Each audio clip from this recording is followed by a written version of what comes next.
Hello everyone and welcome back to where we sometimes talk about thrillers on Thursdays. I have my favorite Chucky shirt on. You can never see the horror t-shirts I wear just with how my camera setup is. But today we're filming what I think for a lot of people who make book reviews is our favorite types of video to film, and also as a viewer my favorite videos to watch, which is my favorite books of the year. Normally I do top 5 and bottom 5 in one video. This is just going to be my top 5 favorite books only because I luckily did not have any books that I really despised reading this year, which is good for me, but also not as fun to film these videos because it's almost a little bit sickly fun to have some books that you really hated to talk about, but that just, for better or worse, did not happen this year. I still have 2 quick things I wanted to mention, but if you want to skip through and just get to the books, feel free. I have timestamps below. But my next couple of videos I'm going to be filming, one is the books that I really want to read in 2024. And for that one, I'm going to mix it up and I am going to talk about some books that are coming out in 2024, but I also have a lot of others that maybe came out last year, the year before, that I really want to get to this year. So because of that, if you had a favorite book that you read in 2023 that you think I would enjoy,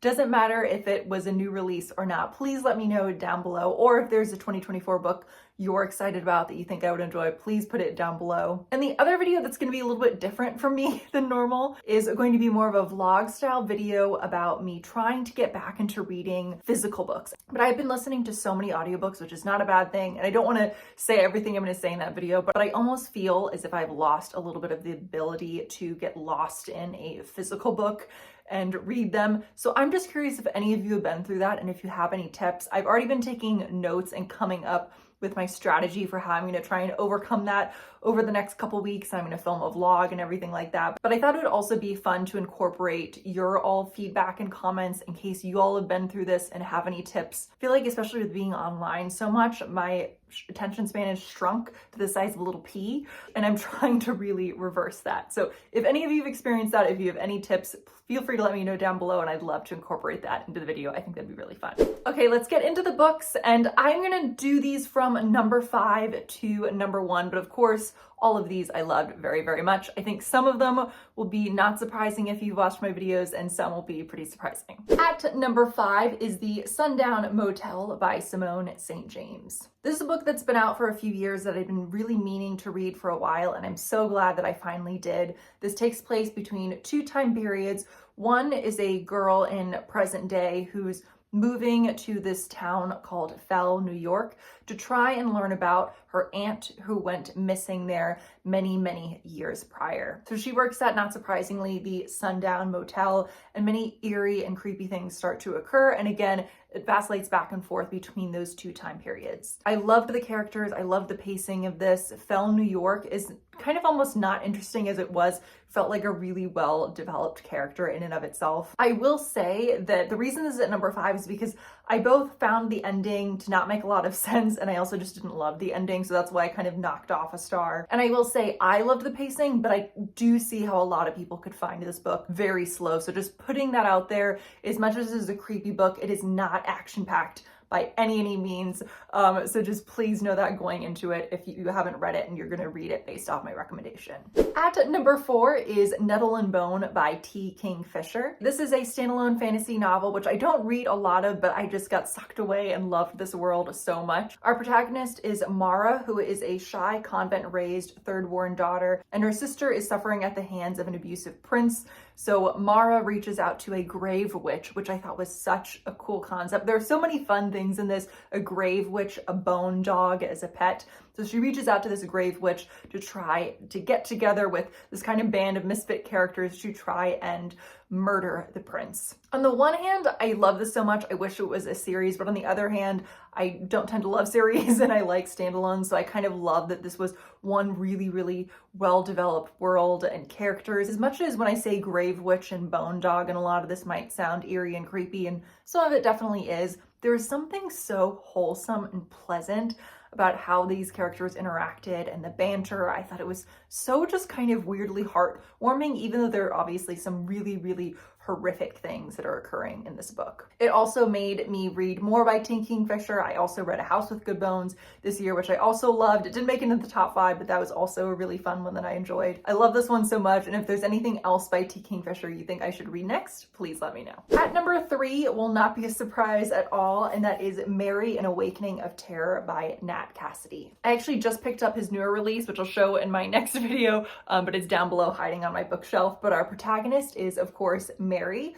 and she's a quiet, kind of very reserved, awkward, middle-aged woman working in a bookstore in New York City. She gets fired at the very beginning of the book, and on that same day, forgetting if it's her aunt, I do believe it's her aunt, who she had a horrible relationship with growing up. Her aunt's the one who raised her. On that same day happens to give her a phone call saying, "I'm dying, please come take care of me," in this little desolate town out west that Mary grew up in, that she also does not have a lot of memories of. I'm gonna give a lot of warnings up front. This book is horrifically graphic and really, really, really disturbing. From the opening scene in this to the very, very end, especially a lot of things that happen maybe I'd say 80% of the way through are really, really horrific. So if you like more ghost stories and don't handle violence well, definitely do not pick this one up. But this is the type of book where just picking up and reading this one, I already know that I'm gonna love his future books. I've also listened to podcasts now with Nat Cassidy, and he just seems like a really great person and a really interesting character. So I'm so glad to have a new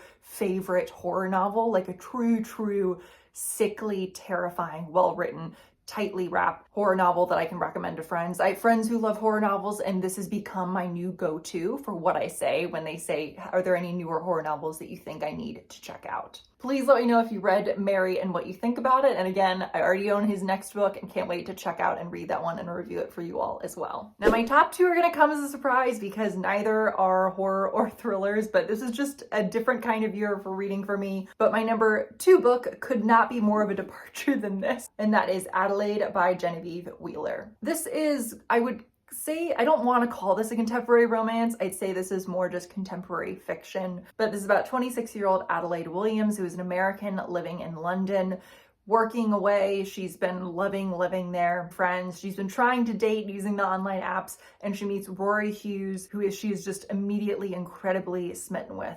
And sometimes she feels that he really adores her, and other times she feels that he does not. And I don't want to say too much more beyond that. And I know it might sound silly and frivolous when I describe it that way, but I really, really wish that I had read this book when I was in my early 20s or even a teen, because it would make me think about how I date very, very differently. And this is also a pretty hard to read, sad book as well. From the opening pages, and the only reason I'm saying this is because you learn about it at the very, very start, so I don't consider this a spoiler. It starts off present day and then goes back in time, learning why she did what she did, but she does attempt to take her own life, and that's how the book starts off. So it is a really dark book, and I wanted to give just a warning for that in case that's something that you're not comfortable reading about. But the way I think Genevieve Wheeler looks at relationships and kind of dating in this modern world was really interesting, and I already recommended it to a friend who doesn't really read a lot of horror novels, and she absolutely loved it as well. I don't think it's possible to read this book and not fall in love with Adelaide. So even if you're someone who tends to read more horror and thriller novels, if you want to just read something a little bit different, something I do highly, highly recommend this one again, and it's really going to tug on your heartstrings, but it's really, really well written. And at number one, also very different from the last two because it is nonfiction, and that is Know My Name by Chanel Miller. This is written by Chanel Miller, and it is very, warnings up front because this deals with, in case on the off chance you're not familiar, what it covers is her, I don't want to say certain words and have this video get flagged, but her being, I'll just say, assaulted by Brock Turner. This is the case that was in the news a few years back. He was a Stanford student, and it occurred at a party that she went to. And it was a case that I had loosely heard about. I had read her BuzzFeed article. I'd heard about her more when she was Jane Doe. I picked this up because I'd actually asked you all what nonfiction books I should read because I was trying to read a little bit more nonfiction. Some of you recommended this, and lo and behold, it was my number one read of the year. Yes, it deals with really, really difficult subject matter, but I could not get over how well this book was written. So I guess there's a little bit of a theme with my number one and my number two books this year of just hearing, even though number two is fiction, hearing women's stories, even if they're really, really difficult. Because this is nonfiction, it deals with really difficult subject matter. It sounds strange to say that I loved this. It obviously was not a wonderful time reading it, but I just was looking at my 5 books and I was trying to rank them, and I just couldn't think of any reason why this would not be in my #1 slot for me. And I will just highly recommend it to anyone, regardless of the types of books you read. I think it's a really, really important book to read. So those are my 5 favorite books that I read this year. Again, if you have books that you want me to maybe mention in my books I want to read in 2024 video, or if you have tips on getting back into reading physical books, if you also have shortened your attention span and also mainly only listen to audiobooks now, please let me know down below. But again, I hope you all are doing well and staying safe, and I will see you in the next one. Bye.